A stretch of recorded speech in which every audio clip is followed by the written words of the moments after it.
ஆஸ்திரேலியாவில் யூதர்கள் மீது நடத்தப்பட்ட தாக்குதலுக்கு கண்டனம் தெரிவித்துள்ள இஸ்ரேல் பிரதமர் பெஞ்சமின் நெதன்யாகு, அந்நாட்டு அரசு யூத எதிர்ப்புவாதத்தை தூண்டிவிட்டது என தெரிவித்துள்ளார்.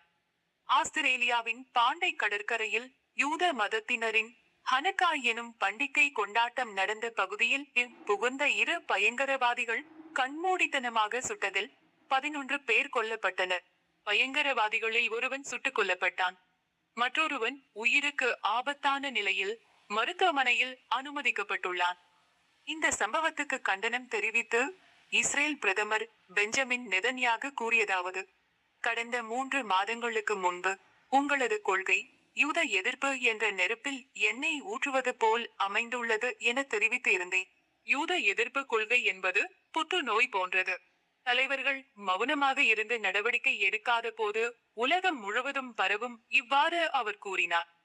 ஹமாஸ் இஸ்ரேல் இடையிலான மோதலின் போது பாலஸ்தீனத்தை தனி நாடாக ஆஸ்திரேலியா அங்கீகரித்தது. இதற்கு இஸ்ரேல் பிரதமர் எதிர்ப்பு தெரிவித்து இருந்தார். இதனை மேற்கோள் காட்டி பெஞ்சமின் நெதன்யாகு கண்டனம் தெரிவித்துள்ளார்.